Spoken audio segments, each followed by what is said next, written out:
Welcome and thank you for tuning in. We're going to begin Unit 2 on the American Revolution, and we're going to start by setting up the context for the American Revolution, which begins with the French and Indian War conflict between Great Britain and France. And the part 1 of this unit is going to be called The End of Salutary Neglect in the French and Indian War. And it's going to be focused around British and French competition in North America on a whole host of different issues. Here are the learning targets for this unit, which are your study questions. So you're going to want to know, what is salutary neglect? What does that mean? What were the causes of French and English conflict in North America? How did the British and French compete for dominance in North America? What were the relative advantages and disadvantages between the French and the British in North America when they went to war? And then I want you to explain how the French and Indian War starts and the overall course of the war and the important events. And once the war ends, it ends with the Treaty of Paris, and I want you to know why that's significant and what were the conditions of the Treaty of Paris. And then ultimately, how did the French and Indian War lead to tension between the colonists in the New World and the British government? Okay, so salutary neglect.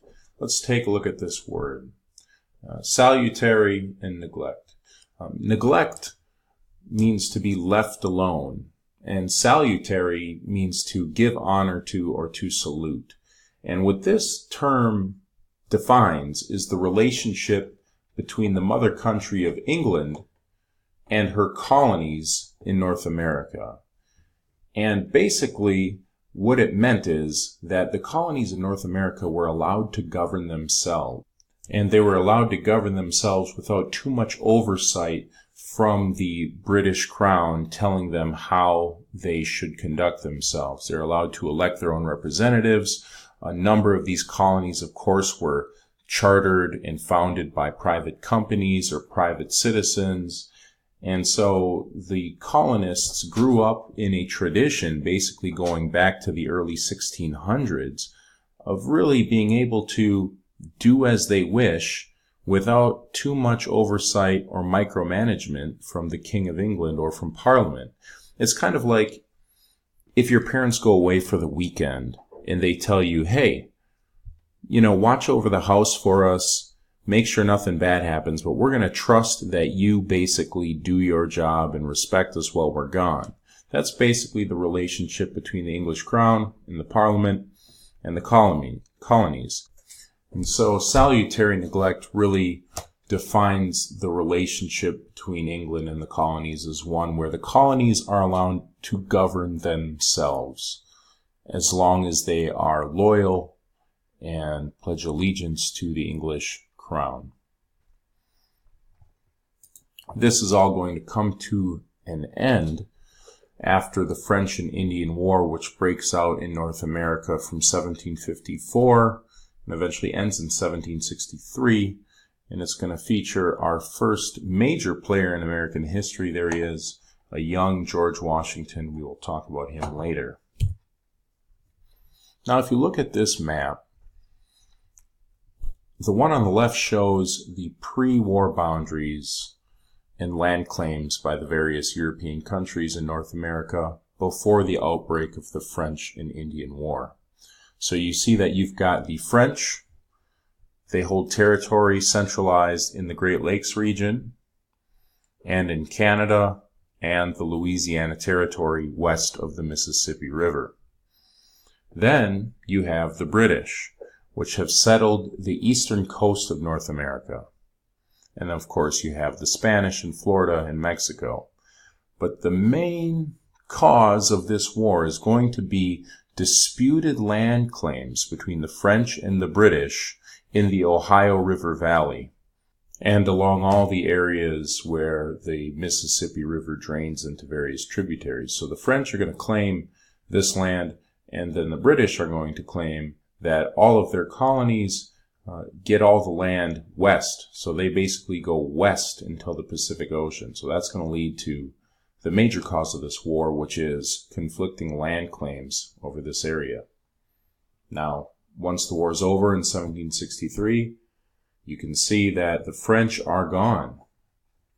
You have Louisiana territory now controlled by Spain, and then all of the rest of that French territory, including the Great Lakes region and Canada, was taken over by the British. So let's look at the ways the French and the English competed with one another in the New World. And they're going to compete in various regions. First, the Great Lakes region, then we'll talk about their competition in Newfoundland and in the Ohio River Valley. So, the French had for a long time been located and centralized around the Great Lakes region, where they traded with Native American Indian tribes. They gave them whatever they wanted, guns, liquor, European goods, in exchange for furs. Beaver pelts was a very valuable fur that they were trading with the Native American Indian tribes. This was known as the French fur trade, and these furs were sold back as clothing to wealthy people in Europe, and the French were making tons of money off of the fur trade in the Great Lakes region, which was pretty much dominated by the French. Well, the British saw this, and they basically said, I want that now. I want that. I want to make that money as well. And so the British are going to also begin to encroach in the Great Lakes region to try to control and take some of that money from the French and Indian fur trade. Next, there's going to be competition between the British and the French in Newfoundland. So if you see here, this is Newfoundland, which is technically controlled by Britain, but the truth of the matter is that this area, neither the French nor the British could control the waters around this area. And at this point in time, the fishing off of this island was insane. You could basically stick a net down into the water and you would catch thousands of fish. And of course, if you had rights and you could control the fishing rights around this island, you stood to make a lot of money off of selling those fish back to European markets and in the New World. So they were competing in the north over fishing rights around Newfoundland. And then finally, the last and most important area of competition was along the Mississippi River in the Ohio River Valley over those conflicting land claims.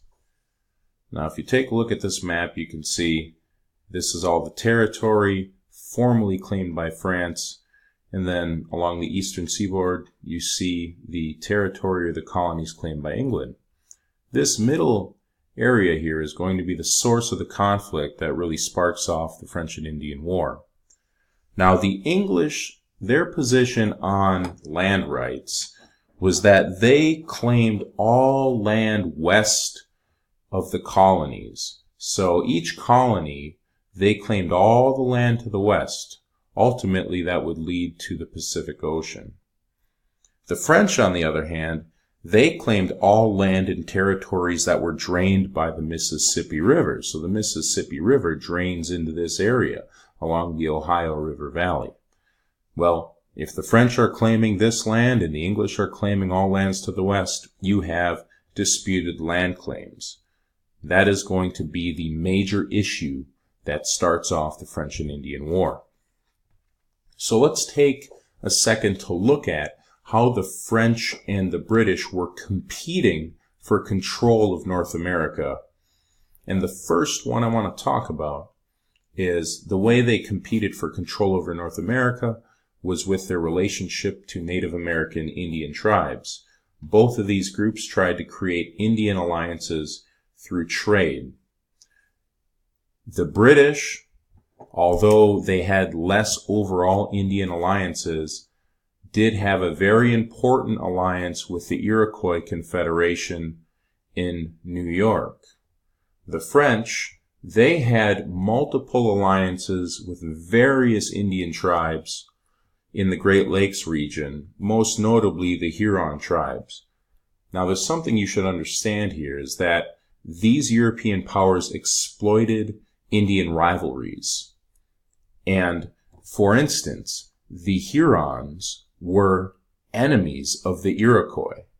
And so, in a way, the British and the French were engaged in proxy wars with one another based off of their Indian alliances, because the British would, of course, help the Iroquois in fighting the Hurons, and the French would, of course, help the Hurons fighting the British.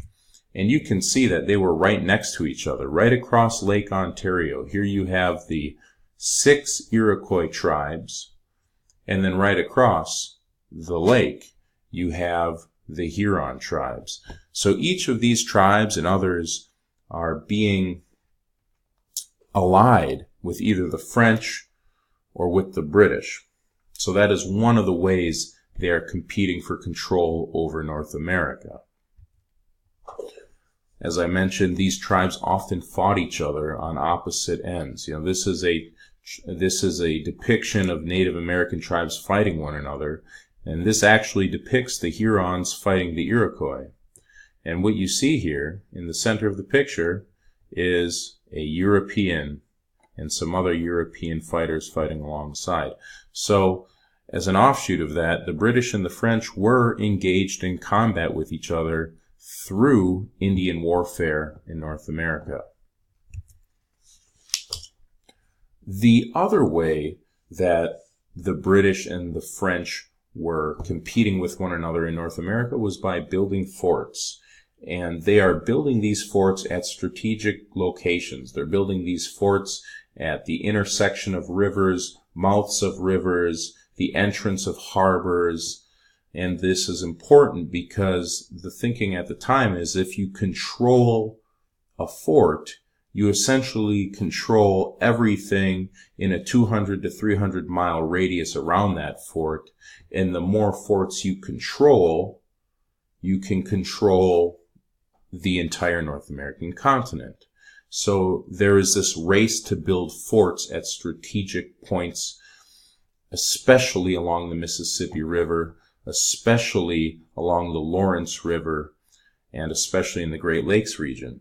Furthermore, the more forts you control along the rivers, you control the movement of people and goods and ultimately military supplies across the North American continent. So each of these groups, the French and the British, are trying to build forts to gain control of the North American continent. Now let's take a minute to look at the advantages between the French and the British as we go into this war. Dealing with the French first, they were more centrally located and organized. I know it shows a lot of territory here in blue. That's technically French territory, but the central location of the French was around the Great Lakes region. And that central organization gave the French an advantage. They were able to move troops and military equipment quicker and easier, whereas the British, they were not centrally located. They were all along the eastern seaboard and spread out. So that was an important military advantage for the French. Another advantage for the French is that they had more alliances with Native Americans. They had friendlier relations with Native Americans. The reason why is because the French were not here to settle permanently. They were not here to take Native American land. They were only interested in the fur trade. They were willing to give Native Americans whatever they wanted for fur.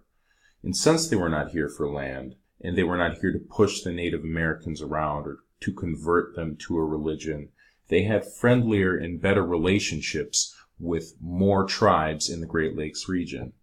And finally, the last French advantage was that they were the first group to move into the North American interior. So that goes back to those disputed land claims along the Mississippi River. The French were there first, and being there first, they were able to have a larger military presence in that area and to exercise stronger control over the Mississippi River and the surrounding areas.